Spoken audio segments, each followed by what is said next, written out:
대한민국 보물 제 527호는 단원의 풍속도첩입니다. 단원 풍속도첩은 단원 김홍도가 그린 조선시대 풍속도 25점이 있어요. 그 중에서 잘 알려지고 한 번쯤 봤을 만한 그러한 그림이 보면 씨름, 서당입니다. 그리고 그 25점의 작품 중에 한 작품이 우물가라는 작품이 있어요. 우물가는 길을 가는 남자가 우물에서 물을 기는 여자들에게 물을 얻어 마시는 그림이죠. 조선시대 동네 우물가에서 흔히 볼 수 있는 풍경입니다. 보면 남자는 이렇게 챙이 긴 이렇게 갓을 쓰고 있어서 신분이 낮지는 않고, 그리고 옷을 풀어헤치고 한 손에 두레박을 댄 채로 물을 마시고 있습니다. 그리고 이런 외간 남자의 모습을 두 안악은 시선을 두지 못하고 다른 데다가 시선을 두고 있죠. 그리고 원래 뒤에 보면 한 노파가 약간 떨어져 있는데요. 원래 이게 제가 지금 안 되네요. 원래 이게 확대되는 게 돼야 되는데 자꾸 안 되더라고요. 보면 이 노파 그림을 보면 노파는 인상을 쓰고 있어요. 그래가지고 이 남자 여자들이 못마땅한 듯이 인상을 쓰고 있는 그림입니다. 조선시대 김홍도와 비교되는 풍속화가로 해원 신원복이 있죠. 김홍도나 이 신원복은 모두 도와서 선후배 사이고 스승과 제자의 관계입니다. 김홍도가 서민의 삶을 사실적으로 그리고 익살스럽게 그렸다면 신윤복은 양반들의 풍류와 사랑을 섬세하게 그렸다라는 평가를 받습니다. 신윤복의 그림 중에서도 우물가를 배경으로 한 그림이 있어요. 그게 정변야화입니다. 그러니까 우물정 주변에서 우물 옆에서 밤에 이야기를 나누는 그런 그림이에요. 이게 잘 보이진 않지만 뒷부분에 보면 꽃들이 피어 있습니다. 이게 복사꽃, 복숭아꽃이고 보면 달이 있죠. 보름달이 떠 있습니다. 그러니까 봄날, 보름달이 밝게 뜬 날에 우물가에서 두 여인이 이야기를 나누고 있어요. 그리고 얼굴 표정들을 보면 그냥 심각하게, 그리고 이쪽 여인이 손에 얼굴을 대면서 고민하는 것처럼 보이고, 그리고 그 모습을 사방모를 쓴 양반이 문 뒤에서 듣고 있는 그러한 그림입니다. 두 그림에서 볼 수 있듯이 조선시대 우물가는 사람들의 만남이 이루어지는 장소였어요. 특히 7살만 되면 남녀가 함께 앉을 수 없다라는 남녀 7세 부동석의 조선사회, 유교가 지배하는 사회에서 우물가는 남녀의 만남이 이루어지는 장소가 되었습니다. 성경에도 우물가에서 인연을 맺은 남녀가 여러 명 등장해요. 성경에 기록된 순서들을 살펴보면 가장 먼저 창세기 24장에 아브라함의 종이 우물가에서 누구를 만나요? 리브가를 만납니다. 그래서 아브라함의 종은 주인 아브라함의 명령을 따라 그 주인의 아들 이삭의 아내 될 사람을 찾기 위해 먼 여행을 떠나죠. 그리고 나홀의 성에 도착해서는 성밖 우물가에서 하나님께 기도한다. 여호와여 종을 순조롭게 하사 주인 아브라함에게 은혜를 베푸소서. 내가 물을 달라고 할 때 내 종의 낙타들까지 물을 마시게 하는 그 여인이 하나님이 이삭을 위해 준비한 여인인 줄 알겠습니다. 이 종의 말이 마치기도 전에 리브가가 물동이를 들고 우물가로 나옵니다. 그래서 성경에서 가장 빨리 응답받은 기도다라고 말씀드렸어요. 두 번째 우물가에서 만난 남녀가 오늘 본문의 야곱과 라헬입니다. 이 본문은 이따가 살펴보고, 세 번째 우물가에서 만난 남녀는 모세와 십보라입니다. 모세는 이집트의 왕자로 40년을 살았죠. 그런데 나이 많은 때 이집트 사람을 죽이고는 도망자 신세가 됩니다. 그래서 미디안 광야로 도망쳐요. 광야의 우물가에서 앉아 쉬고 있을 때 그때 누엘의 딸들이 양을 몰고 옵니다. 그런데 목자들이 그 여자들을 쫓아내요. 그래서 모세가 정의롭기 때문에 그 여자들을 놓아서 양떼에게 물을 먹입니다. 이것이 인연이 되어서 모세가 갈 곳이 없으니까 누엘의 집에 머물고 누엘의 7딸 중에 십보라와 결혼을 하게 됩니다. 그리고 마지막 네 번째, 우물에서 만난 가장 유명한 남녀가 있어요. 예수님과 사마리아 여인입니다. 예수님이 요한복음 4장에서 사마리아 땅에 가게 되고 야곱의 우물에서 수가성의 여인을 만나게 됩니다. 남들의 눈을 피해 정오에 물을 길러온 이 여인이 예수님을 통해 복음을 전해드려요. 그래서 너무나 기뻐서 예수님을 만나고는 물동이를 버려두고 동네 마을로 들어가서 내가 그리스도를 만났다라고 복음을 전합니다. 이 시작에 예수님과 사마리아 여인을 빼면 구약의 모든 우물가에서 만난 사람들은 결혼과 관계가 있습니다. 구약의 많은 사람들이, 위대한 인물들이 우물가에서 배우자를 찾았어요. 그리고 우물가에서 배우자를 만났습니다. 하나님께서 예비한 배우자를 만나기 위해 그러면 오늘날 우리는 어디로 가야 할까요? 현대의 우물가, 과연 어디일까요? 우물가는 목마름을 해결하는 장소입니다. 현대인들은 목마르면 어디로 가요? 편의점, 카페. 그러나 예수님은 뭐라고 말씀하시냐면 사마리아 여인에게 이 물을 마시는 자마다 다시 목마르려니와 내가 주는 물을 마시는 자는 영원히 목마르지 아니하리니 내가 주는 물은 그 속에서 영생하도록 솟아나는 샘물이 되리라 라고 말씀하셨습니다. 카페에서 차 한잔 마시면 잠시 목마름은 해결되죠. 그러나 얼마 지나지 않으면 또다시 목마름이 찾아옵니다. 영원히 목마르지 않는 샘물을 마시기 위해서는 예수님께 나가야 합니다.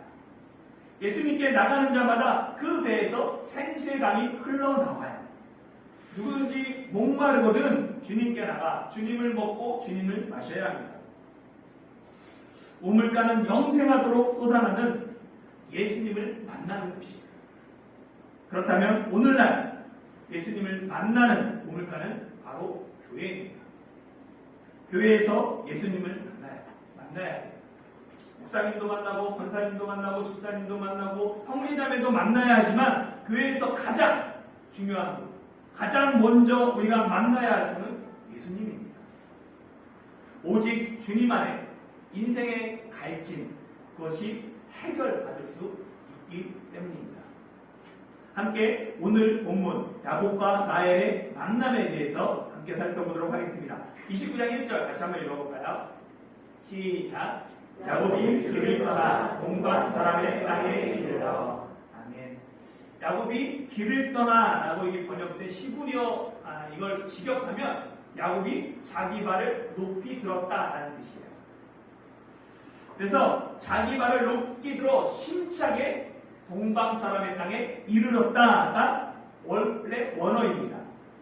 처음 야곱이 브엘세바를 떠날 때 그의 발걸음은 무겁기만 했어요.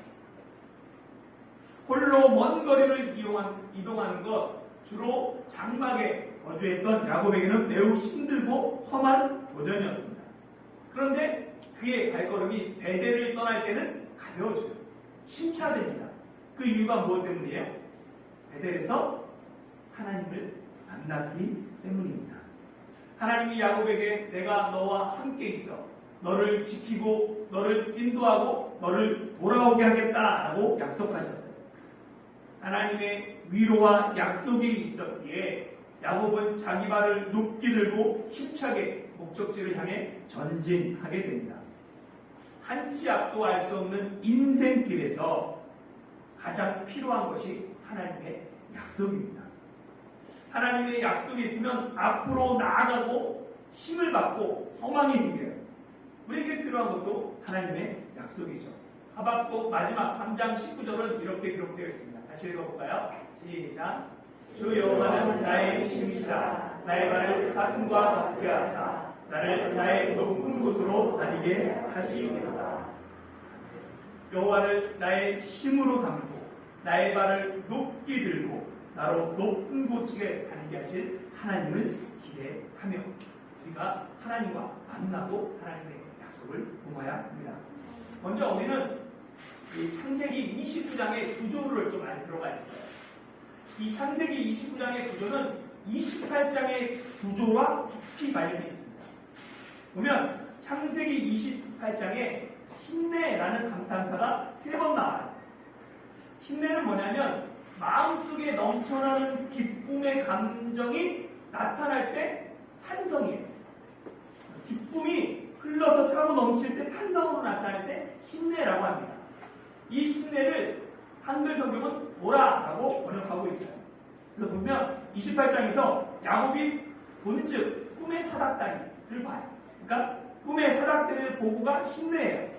또 하나님의 사자들이 그 위에 오르락 내리락 하는 것을 보고 역시 힘냅니다. 그 위에 여호와 하나님이 서신 것을 보았어요. 힘내요. 그러니까 야곱은 땅 위에 서 있는 사닥다리를 보고 감탄해요. 그리고 사닥다리 위에 천사들이 왔다 갔다 하는 것도 보고 감탄합니다. 그리고 마지막 사닥다리 그 끝에 하나님이 서 있는 것을 보고 감탄하죠. 야곱의 감탄은 하나님께 초점이 맞춰져 있어요. 이 구조가 창세기 29장에도 똑같이 적용됩니다. 그런데 히브리어 원어와 달리 이 한글 성경은 힘내를 한 번만 해석했어요. 한 번만 기록하고 2번을 생략했습니다. 근데 원어로 그대로 보면 어떻게 되냐면 1절부터 6절까지 보면 야곱이 동방 땅에 도착해서는 우물을 봐요. 힘내로 되어 있어요. 그리고 우물 곁에 양 3떼가 누워있는 것을 봅니다. 힘내고 그리고 감탄하고 6절에서 나엘이 지금 양을 몰고 오는 것을 봅니다. 감탄하죠. 야곱의 감탄은 나엘에게 초점이 맞춰져 있어요. 아쉽게도 한글 성경은 이 28장 야곱이 하나님과의 만남에 집중하는 것 그리고 29장에서 야곱이 나엘과의 만남에 집중하는 구조를 잘 분명하게 보여주지 못하고 있습니다. 28장에서 야곱이 사다리를 보고 천사를 보고 하나님을 보고 탄성을 지르는 구조가 29장에서는 우물을 보고 우물 곁 양떼를 보고 나헬을 보고 탄성을 지르는 구조로 연결되어 있어요. 야곱의 감탄이 하나님에게 향하는 것처럼 29장에서는 나헬에게 향합니다. 나그네에게 있어서 물은 생명과 직결돼요. 광야길에서 물이 떨어지면 죽음에 이르기도 합니다. 그래서 나그네가 여행 중에 우물을 만나면 탄성을 지르는 거예요.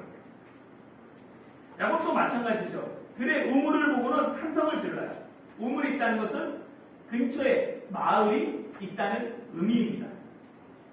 야곱은 우물을 보고 기뻐했을 뿐만 아니라 그 곁에 양 3떼를 보고 또 한 번 탄성을 지릅니다. 양떼가 있다는 것은 양을 치는 사람들이 있다는 것이잖아요. 그들을 통해서 외삼촌 라반의 소문을 들을 수 있고 집을 수소문할 수 있기 때문입니다. 야곱의 기대대로 그들은 라반을 아는 사람들이었고 라반의 평안을 물었을 때 그들이 대답하기를 나엘이 지금 오고 있다라고 알려줘요. 양떼 한가운데서 양을 몰고 오는 나엘의 모습에 야곱은 자신이 외삼촌 라반의 집을 제대로 찾았다라는 것을 알고 기쁨의 탄성을 지릅니다. 중동 지역에서 물은 생명과 같고 물을 저장하는 우물은 큰 재산이 되었습니다. 그래서 마을의 우물은 공동 관리를 했죠. 오늘날에도 마찬가지지만 우물을 얻는 것도 힘들지만 그 우물을 관리하는 것도 힘듭니다. 아프리카나 동남아 지역에 하나에도 수많은 우물 파는 프로젝트들이 있어요. 그래서 엄청나게 많은 우물을 팝니다. 그런데 관리가 되지 않아요. 얼마 지나지 않아 우물이 오염됩니다. 쓰레기장이 되고 오히려 우물에 그 독이 있어서 더 해로워지죠. 그로 말미암아 계속 그 옆에 또 파게 되는 거예요.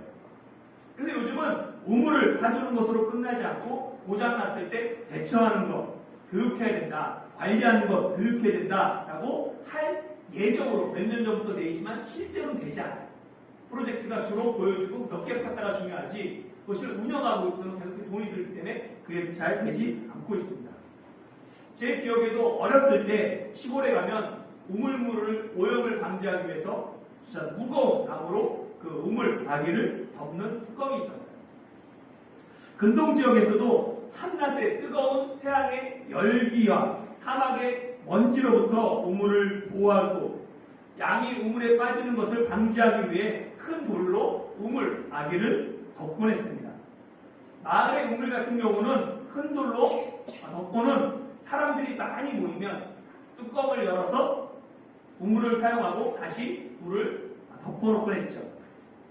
야곱이 우물 곁에 목자들을 보고 그들이 아직도 해가 떠 있는데, 중천에 떠 있는데 양에게 물을 먹이고 다시 풀을 뜯기지도 않고 아무것도 하지 않는 그 모습을 보고는 빨리 양들에게 물을 먹이고 풀을 더 뜯게 하라라고 권해요. 그때 그들은 뭐라고 그러냐면 우리가 그리하지 못한다라고 대답하죠. 왜냐하면 이 공동 우물은 목자들이 시간을 정해서 함께 모였을 때 사용하는 전통과 질서가 있었기 때문입니다. 그래서 나름대로 질서가 이걸 지켜야 된다라고 말해요. 그런데 시간이 정해져 있음에도 불구하고 이 셋대 무리는 우물 곁에 미리 자리를 잡고 기다리고 있죠. 그들이 언제부터 우물 곁에 와 있는지는 알 수 없습니다. 그러나 해가 높게 떠 있음에도 불구하고 우물 곁에 미리 와 있는 것을 보면 그들은 일을 하기를 싫어하고 게으르기 때문으로 보여요. 그런 전반적인 풍토 가운데 야곱이 있었던 거죠. 야곱과 목자들이 대화하고 있을 때 라헬이 우물에 도착합니다. 당시 양을 치는 것은 주로 남자들의 목이었지만 여자도 양을 치는 것을 쉽게 볼 수 있어요. 지금도 중동 지역에서 여자들이 많이 양을 칩니다. 특히 집안의 막내가 주로 양을 쳐야 했어요. 그래서 사무엘이 베들레헴에 왔을 때 형들과 달리 다윗은 들에서 양을 지키고 있었습니다. 왜냐하면 그 집안 막내가, 이세 집안 막내가 다윗이었기 때문이에요. 다윗이 하나님께 기름 붓고 왕으로 쓰임받은 것, 다윗의 책임감이 뛰어나기 때문일 수도 있지만 더 정확하게 말하면 하나님의 은혜와 선택 때문입니다. 이 사실을 잊어버리면 자꾸만 나의 의가 되는 거예요. 내가 좀 괜찮으니까, 내가 성실하니까, 형들과 다르게 책임감이 있으니까, 다른 사람보다 믿음이 좋으니까 하나님이 나를 사용하신다 라는 이 자기 의가 되는 순간에 교만해집니다. 그리고 교만은 패망으로 연결되죠. 다윗이 아무것도 손에 없을 때는 하나님만 붙들고 하나님만 의지했습니다. 그런데 다윗이 왕이 되고 나라가 안정되니까 다윗이 백성들의 숫자를 계수해요. 자기 의를 드러내기 원하죠. 나에게 이 많은 백성들이 있다 자랑하고 싶어요. 이 하나님은 다윗을 치시고 이스라엘을 치십니다. 교회에서도 많은 일을 하다 보면 자기 의가 드러내고 싶을 때가 있어요. 남들이 좀 알아줬으면 좋겠고 내가 이렇게 수고하는데 그런 마음이 듭니다. 그때는 잠시 일을 멈추거나 일을 줄일 필요가 있어요. 기본으로 돌아가 다시 하나님의 사랑과 은혜를 회복한 후에 일을 해도 늦지 않습니다. 그것이 지혜입니다. 많은 일로 분주한 마르다가 아닌 주님의 발 앞에 앉아 주님의 말씀에 귀를 기울였던 마리아를 우리는 기억할 필요가 있습니다. 야곱은 라헬이 우물에 도착하자 이 우물을 덮고 있는 돌을 옮겨서 양떼들에게 물을 먹이고는 소리내어 울면서 자신이 리브가의 아들이라는 것을 밝혀요. 긴 여행 끝에 만남이었고 고생 끝에 만남이었기에 처음 본 라헬 앞에 야곱은 목 놓아 울면서 기쁨을 표현합니다. 라헬은 야곱의 말을 듣자마자 아버지께 달려가서 이 소식을 전하죠. 그리고 라반은 조카가 왔다는 소식을 듣고 우물가로 달려옵니다. 라반은 예전에도 이렇게 우물로 달려갔던 기억이 있어요. 그때는 여동생 리브가가 아브라함의 종을 만나고 그 소식을 전했을 때 달려갔고, 지금은 딸 라헬이 야곱의 소식을 전해주고 달려갑니다. 그때와 다른 것이 있다면 아브라함의 종은 많은 재물을 가지고 많은 사람들과 왔어요. 그런데 야곱은 혈혈단신으로 빈손이었습니다. 라반은 여동생이 가나안 땅에 시집간 후 처음으로 야곱을 통해 리브가의 이야기를 들어요. 그게 얼마 만이냐면 성경에 기록된 연대를 따지면 야곱이 이 브엘세바를 떠나 하란으로 왔을 때가 77세입니다. 그리고 에서와 야곱이 결혼한 지 20년 만에 태어났죠. 그러니까 97년 만인 거예요. 거의 100년 만에 여동생 소식을 듣게 됩니다. 라반은 처음 보는 이 조카를 기쁨으로 맞이하고 야곱을 집에 들여요. 그리고 한 달간 같이 생활합니다. 한 달간 지켜봐요. 야곱이 어떤 인물인지 봤더니 야곱이 서당계 3년이면 풍어를 입는다고 아버지 이삭, 할아버지 아브라함과 함께 이 목자 생활을 했다 보니까 그 목자로서의 재능이 있어요. 그리고 보니까 다른 사람들과 달리 성실하고 열심히 일을 합니다. 이에 라반은 야곱하고 고용 관계를 맺고자 하죠. 협상할 때 하수는 먼저 자신의 패를 드러내요. 어떻게든 내가 뭘 쥐고 있는지 알리고 싶죠. 그런데 고수는 절대로 자기 패를 먼저 까지 않습니다. 그래서 라반이 조금 더 연륜이 있고 더 단수가 높기 때문에 야곱에게 제시해요. 내가 조카지만 공짜로 일하게 할 수는 없으니까 내 품삯을 네가 한번 정해라 하고 말하죠. 이에 야곱은 나엘을 위해 외삼촌을 7년간 섬기겠다라고 대답합니다. 당시 근동에서 결혼할 때 신랑은 신부 아버지에게 결혼 지참금을 지급해야 했어요. 그런데 이 야곱은 외삼촌 집에 거부살이하고 있고 지금 손에 쥔 것이 없습니다. 그래서 7년의 노동으로 지참금을 대신하겠다라고 말하죠. 이 7년의 노동은 일반적인 결혼 지참금보다 훨씬 많은 금액이었어요. 당시에 아내를 얻기 위해서는 3년에서 4년 정도 일한 품삯 정도를 지참금으로 냈다고 합니다. 7년을 섬기겠다는 이 야곱의 제안을 라반이 반대할 이유가 없습니다. 그래서 라반과 야곱의 계약이 체결됩니다. 야곱은 이 나엘을 사랑하는 까닭에 7년을 며칠같이 여겼습니다. 사랑에 빠지면 알 수 없는 힘이 솟아나죠. 사랑하니까 시간이 빨리 가요. 고통 중에 있으면 시간이 정말로 더디게 갑니다. 야곱의 장점은 과거에 얽매이지 않고 미래를 바라본다. 과거가 어쨌든 미래만을 바라보며 그 주어진 삶 가운데서 최선을 다하며 미래를 바꿔보자 하는 것이 야곱의 가장 큰 장점입니다. 과거를 회상하며 과거에 파묻혀 사는 사람은 현재의 삶을 등한시하게 돼요.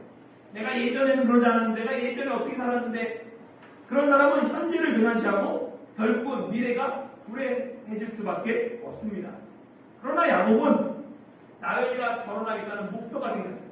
목표 지향적이다 보니까 이 목표가 있는 삶은 의욕적이에요. 뭔가 열심히 하려고 그러죠. 미래가 없는 사람의 특징은 무미건조합니다. 뭘 하든지 즐거움이 없어요. 기쁨이 없어요. 그냥 주어지니까 하는 거예요. 그것이 다르죠. 사랑의 힘으로 7년을 기다린 야곱의 결혼 이야기, 이것은 다음 주에 이어서 설교하겠습니다. 오늘 말씀을 마치려고 합니다. 사랑하는 성도 여러분, 성경 속에는 많은 인물들이 목자의 삶을 살았어요.